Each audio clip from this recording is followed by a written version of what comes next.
Good morning and welcome to day 3 of our Power Circle Challenge. Thank you for joining us, and thank you to those women who are up early and joining us live.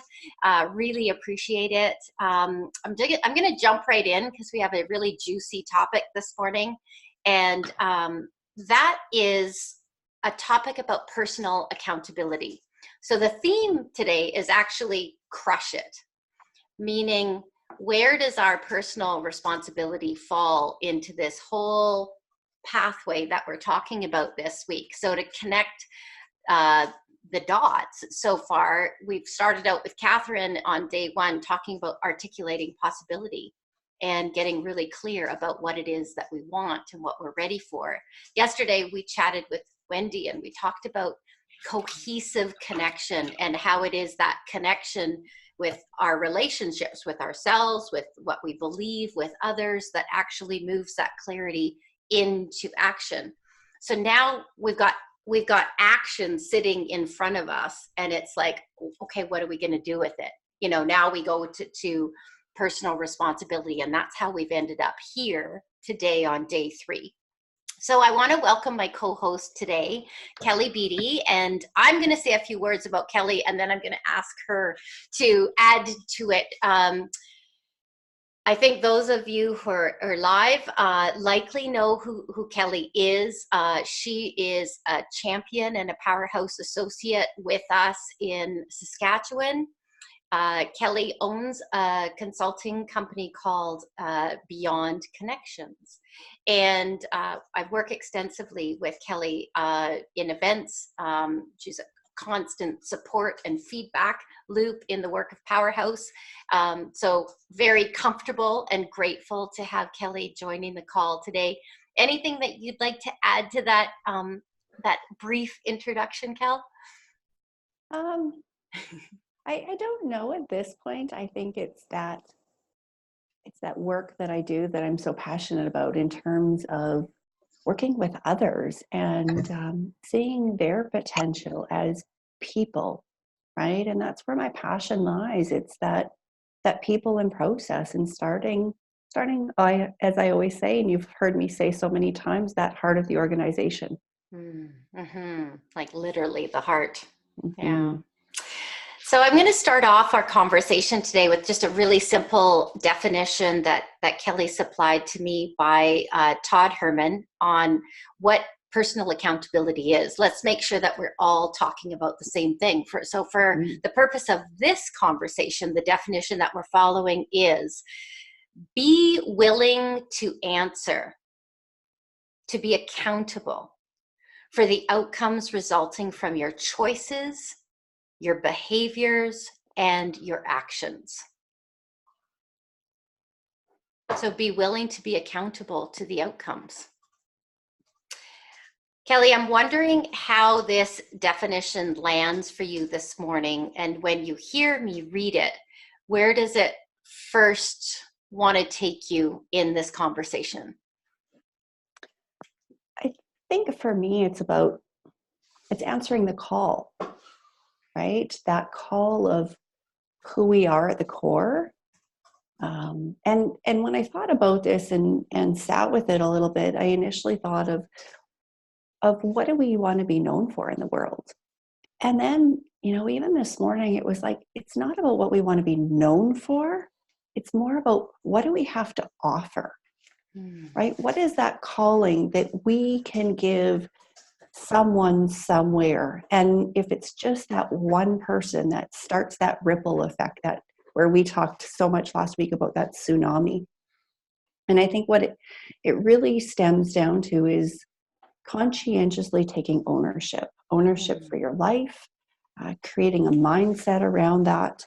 And in order to be accountable, one of the things that I really strongly believe is that we have to calm that chaos, right? That go, go, go, go, go, that dreaded B word, if you will. Stop being busy. And it's grown such a negative connotation. And it's not about just wildly checking a list. It's about taking deliberate action being intentional with our movement, being productive within that movement, not just about doing things. And again, we talked last week a little bit about going from doing to being. So being intentional about that. And when we start to do that, we decrease some of that chaos, that worry. And we really have to be accountable in taking control and ownership, and making choice, deliberate choice, right? So every day we get up and we make a choice. And a lot of times I hear people say, Kelly, you're so busy. No, I'm not. I am creating the world that I want for me, that I want for my children, that I want for others around me. But I am making deliberate choice in the actions I'm taking to get to the world I have to offer.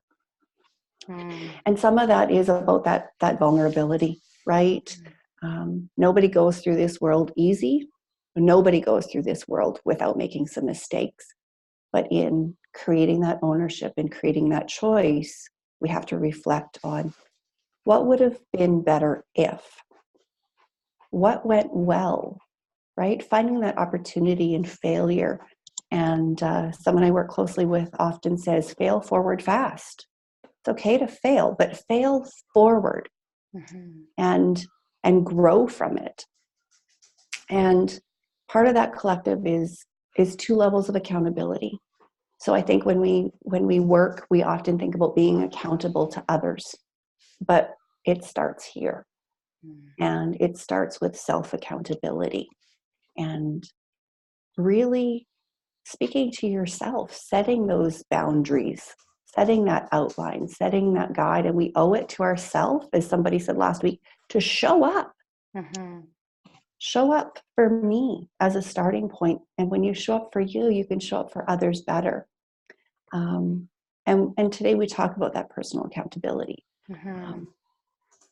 In business, when we talk about accountability, we also talk about trust and building a culture of trust.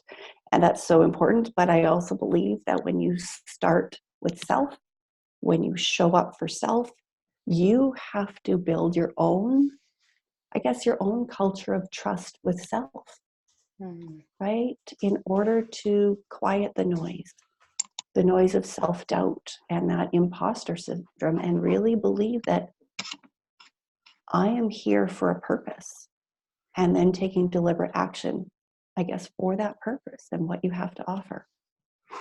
I love what you said about trust, because that's such a great tie-in to yesterday's conversation. You know, what would it look like? How might life be different or better if trust was like right there beside us? Just a couple of things that really stood out for me in what you said, and I just want to highlight them again. One of the questions I often ask women as just a foundational question: what do you stand for? What do you stand for? What would you be willing to get, up in front of a room or on a hill? Where's that warrior spirit? Like, know what it is you stand for, because I think personal responsibility starts there, getting really clear on what you stand for. I love what you said about conscientiously and intentionally taking ownership. You talked about calming the chaos, which I thought was genius, and of course, deliberate choice. A piece of personal responsibility that the direction that I could hear you going for me is the difference of, we always say, are you focusing, are you caught up, in your business, or are you working on your business? Are you caught up in the busyness of life with your day-to-day to-do lists, or are you pulling up to have that 30,000 foot strategic view of, okay, I'm 50 years old. Here's where I've been. Here's where I want to go. here's what I'd like to see done by the time I'm checking out of this planet. Mm. Like, do we often pull up enough to that 30,000 foot view and really ask the questions about, you know, what is it all about for me? Where am I at right now?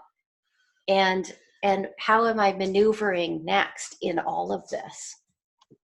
Yeah, interesting. Mm. Just a couple of other points I'd love your thoughts on. One is, we talked about, you mentioned the word easy. It's not easy, or it is easy. And I just wanted to dig into that a little bit, because I think where I feel the neat tension, like, the word easy to me, like for me, it's all about, if something's difficult, is it because there's friction? Because I'm all about just trying to decrease the friction. Or is it difficult because I'm in an area of growth and I'm excited about that? If it's uncomfortable, I'm like, bring it on. Give me another 10 pounds, because I know it's making me stronger. So I'm curious about your thoughts on that dance between easy and not easy. One is the friction, and it just feels hard, and I'm stuck, and it's like, it just feeling like a bag of, you know, poo. The other is, you know, I'm getting stronger. This is uncomfortable, but I know I'm ready for this. Yeah, I think that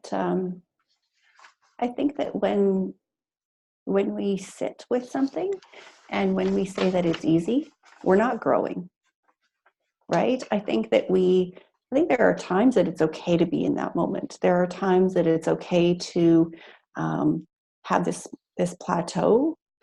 But in order to grow in the world, and again, to relate back to that self-accountability, to show up, to stand up in this world, it's not easy, right? We have to have that friction, that growth, in order to, right, climb that mountain a little bit.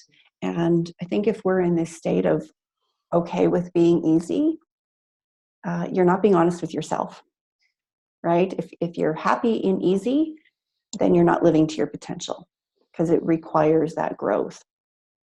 And I think part of that is also sometimes difficult for women. I think it's hard to stand up for who we are at that core. And a lot of times we ask, you know, who are you at your core? And that is not an easy thing to answer. Mm-hmm. It takes time. It takes a lot of self-reflection. It takes a lot of trust in yourself and honesty with yourself. But I think if you can't answer that, Wendy talked about it yesterday, that intuition, that gut, that tuning in, to when you feel something internally that just doesn't sit well with you, or you feel energized by something, right? Tuning into that fire, that spark, and allowing yourself to stand up for it, right? Allowing yourself to say, this is who I am. And those are the moments when we start to tune into those, that we really figure out who we are. Trust it. Let it mobilize you. And do it. You know, I think we find it hard oftentimes to do something for us. You talked about the her. You kicked off last week talking about the her. And again, if do it for the her, do it for you. And it's not selfish. And if you can't do it for this her, then do it for the her that is within your home or your community or your neighborhood, right? Wanting more. Mm-hmm. And I think sometimes it's allowing us to set that boundary. Accountability also means setting boundaries so that we can get what we need to accomplished. No is a complete sentence. I loved that last week. It's even on one of the visuals. And to be completely honest and transparent in this, I actually did it. I said no, and I felt really freaking empowered by it. Use it, own it. But as women, we take it on and we take it on and we take it on. And years ago, I came across this visual. And picture, if you will, a bicycle with a flat bed on the back of it and boxes on top, just piling up and piling up and piling up. And the caption underneath it said, "What is falling off the back of your cart?" And I think we all have that at many different times. And that visual has stuck with me over and over and over. And accountability means knowing what you're going to stand up for, knowing what's important to you, knowing what is also going to fuel you, and what you have to offer. And you know what? It's okay that shit falls off the back of your cart, but own it, right? And I think in my world, lots of times I've said, you know what? There's stuff falling off the back of my cart, and I'm okay with that because right now, my priority is this. And there are some things that I will never let fall off the back of that cart. So that busy, that stuff, toss it off the back and keep going. I think, and it sounds like a great segue. I think if we really want to up level our personal responsibility, let's say for the next 90 days as a check, what I hear you say, in terms of some real tangible tools, actions, strategies that we can implement. I'm going to kick it off, and then I'm going to see if a couple more come to mind, because I think as women we're masters of personal responsibility at a certain level. We all make sure that our families are taken care of. Yeah.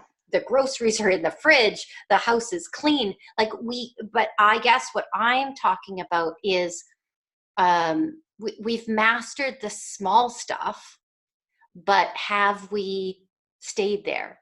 And so what I have heard you say, and I'm just kind of, kick it off. One thing that comes to me is the visual about falling off your cart. Get really clear on the must-haves or the nice-to-haves. And so I think sometimes, for example, it's nice to have a really successful business. It's nice. You must have your health. You must have your energy, your vibrancy, the ability to move when you're 90. So I think sometimes we need to do those little check-ins between the must-haves and the nice-to-haves. I also heard you say do it for her, and I love that. I think sometimes when I need to up-level my personal responsibility, like I mentioned last week, I just remember it's not about me. I'm not responsible only to me. I'm responsible to her. And her, and her, and her, and her, and her, and her, and her. And then, your idea and your encouragement around setting boundaries. And I know, with my clients, and we've had these conversations about know your filters, set some really, really clear filters. And as things come up for you, run them through the filter. Is it a match for you right now? Do you even know what your filters are? If you don't, then how are you assessing the opportunities and the asks that are coming your way? I have super strong filters. Is Shar going to be up past 9 o'clock? Likely not. Doesn't pass the filter. Anyway, but I was wondering if you had any other really tangible ideas or tools that, if we wanted to take a step forward, what that might look like. I think it's always what we talk about. It's about being clear, being intentional, and honest to God, friggin' be realistic. right? Being realistic. Can you do this right now? Right? And so again, checklists are great. Don't get me wrong. I live and die by checklists and visuals. But what are they? And are we just creating this tremendous laundry list because we think we should? Or are we really setting steps, right? Really setting clear, intentional, conscientious, actionable steps that you can handle. Okay, that can actually fit on your truck, if you will. And something that really took me a long time to realize, that I think a lot of people live by this: overwhelm breeds defeat. And when we're in that constant chaos and that constant cycle, we're setting ourselves up for failure.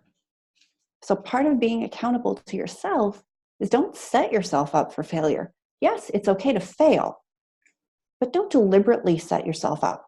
Now, it shouldn't be easy, right? It does need to have some work and some hard conversations, some hard doing, some hard action.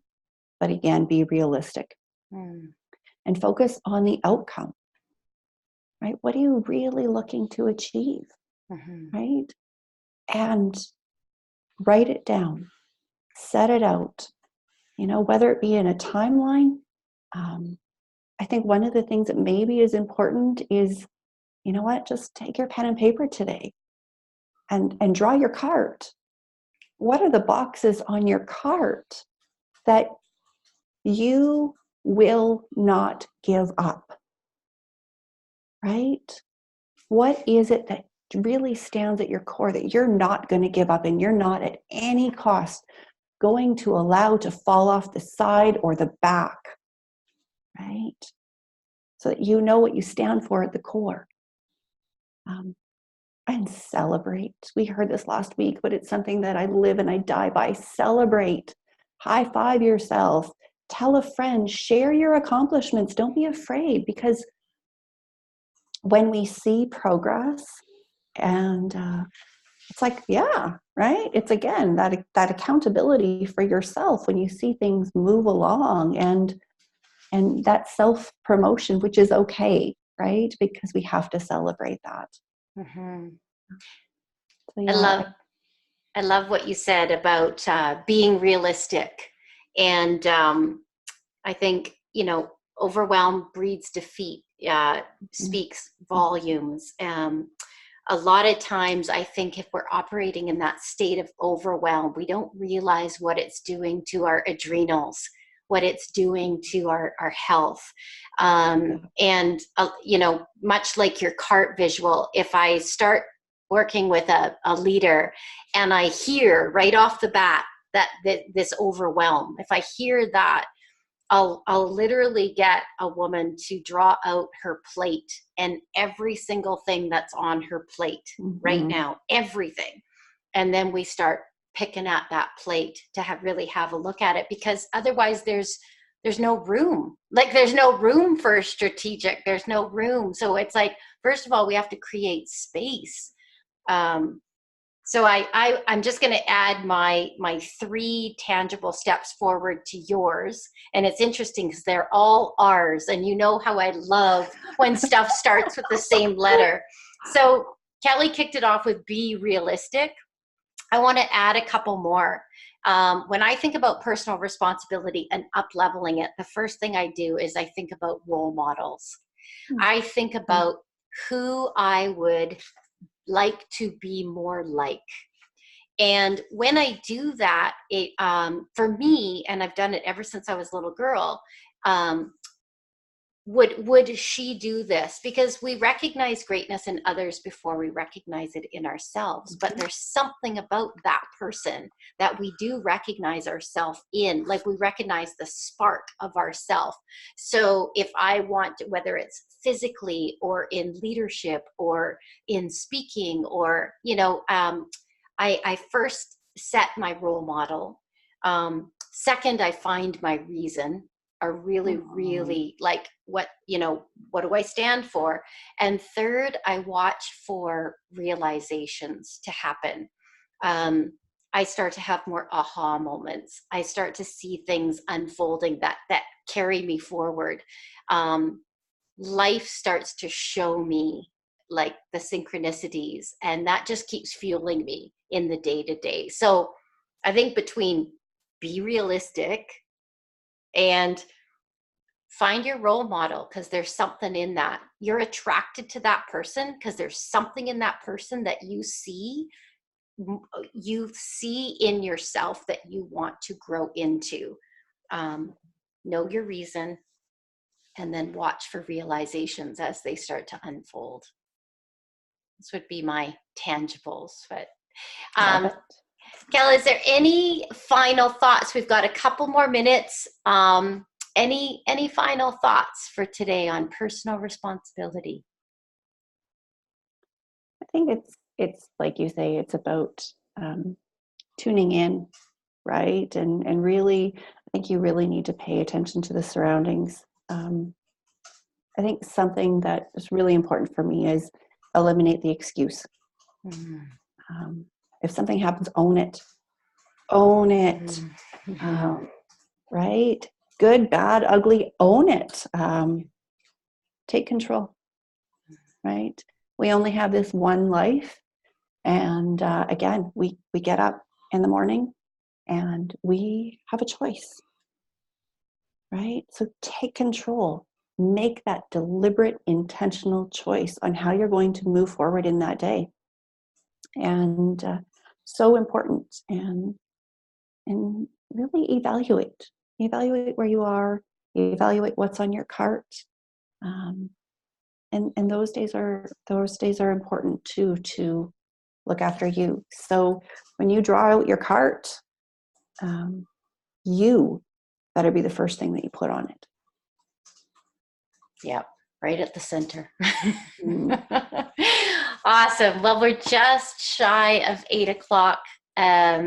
I want to just take a moment to thank you for being here bright and early this morning, and for the good conversation. This Power Circle is all about co-creating the dialogue and up-leveling who we are, how we lead. And I really just appreciate not only your friendship and support, but the good conversation this morning. Thank you very much. Thank you. Fabulous. Thank you all for joining us too. Thank you very much. If you're watching the recording, I hope you got a lot out of today, and we'll see you again tomorrow morning. Thanks so much, guys. Bye, everyone. Bye.